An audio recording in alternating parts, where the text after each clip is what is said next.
Alright. Oh, that's... I think Madeline. Okay. Ryan.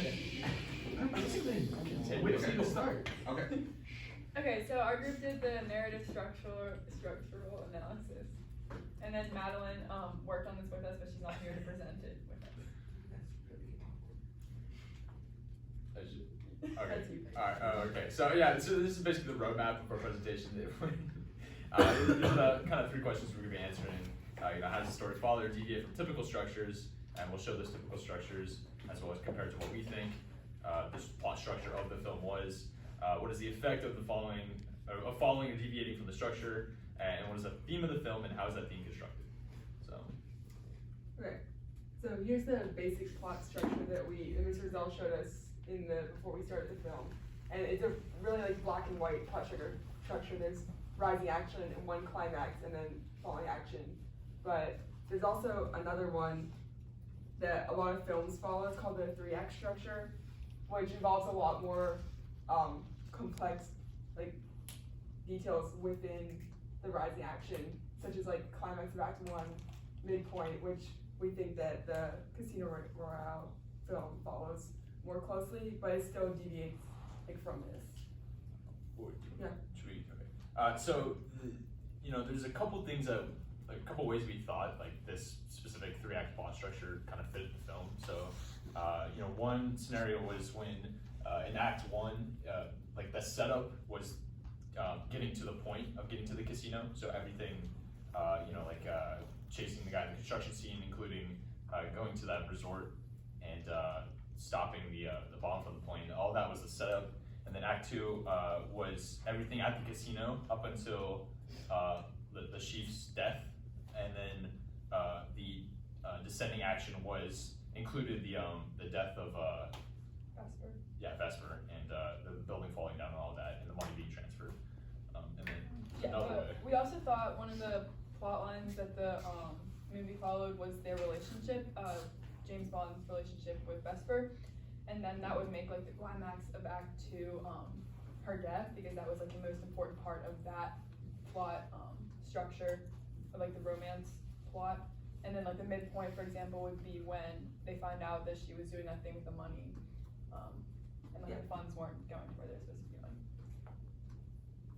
So this is just like a clip. We don't have to show it. It's about when he finds out that the funds aren't being deposited, and that would be the example of like the climax of Act 2, like in the first plot structure that we were talking about, where they're following mostly like his job in the plot structure versus like their relationship. Yeah. But we don't. Should we? We can show it. Yeah. It starts in 6 minutes. So it's just. Oops. Oh. Ooh. Oh my goodness. It's just when he receives the phone call and they said like, oh, their funds are being used like as we speak.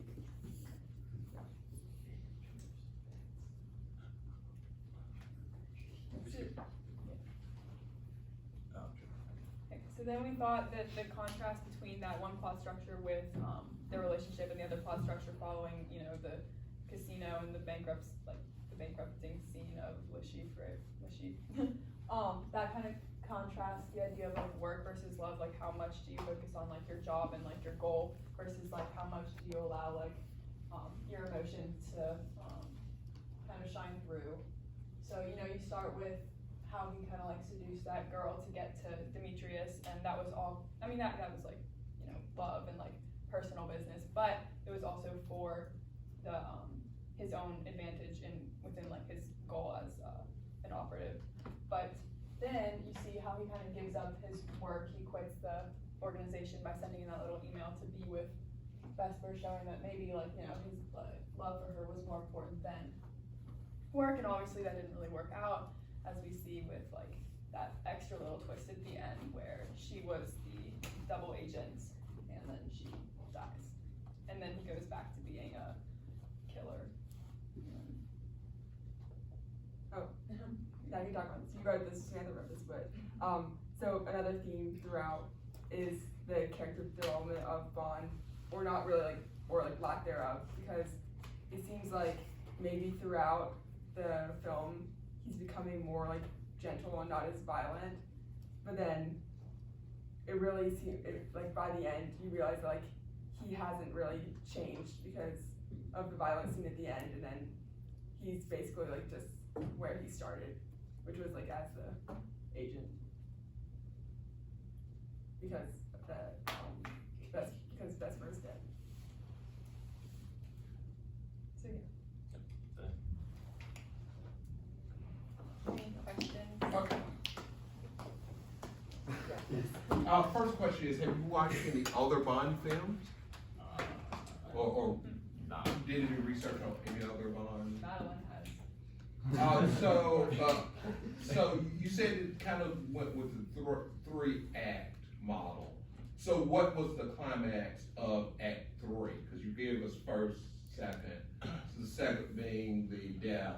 So Oh, what no, was no, the so third? we were saying that, well, it could be up to different interpretations, but one interpretation would be that the climax of Act 2 is the death of Vesper, and that's if we're following, like, more of their relationship as a plot line. And then another alternative of the climax of Act 2 could be when he realizes that she's up to something with the funds, and he starts like following her to wherever she was going. What city was it? I forgot what city. Venice. Yeah, and that could also be a climax. And then her death would just be in the following action if you're more focusing on his like job as. Okay, but after her death, you know, he goes and meets Mr. White. Like that's a continuation of the story. Where does that fall in? It's my question. That should have been my first one, my original question. That would fall Where in does the that- wrap up That was a very end. yeah. Yeah, I guess here they're kind of saying like the climax of Act 3 in this structure is more still kind of like descending action. It's instead of like a climax, as in like the big twist and conflict, it's more of just like this is what happened, kind of like ending. So that Mr. White scene would be the continuation of this, like, lineage, correct? Yeah. Okay, I have one more question, but does anyone else have a question?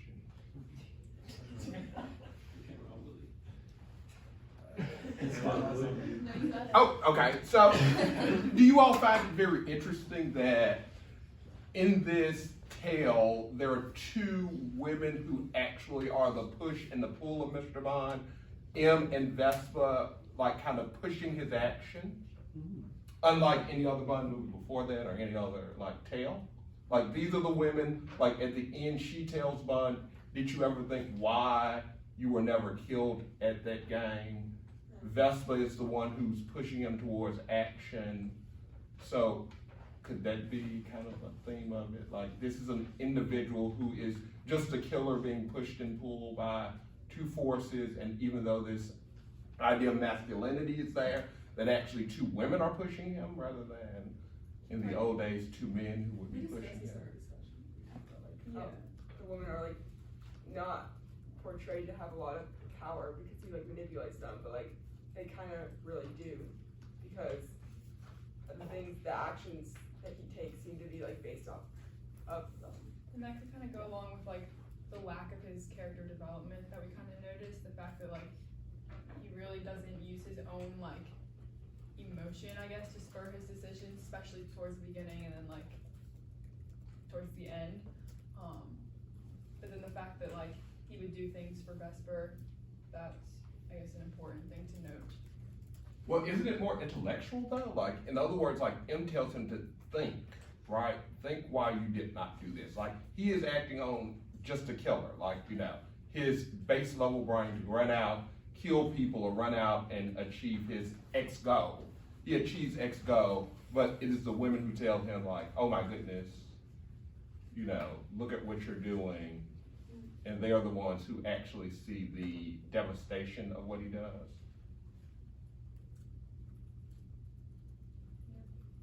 You all want to go first? Just say it.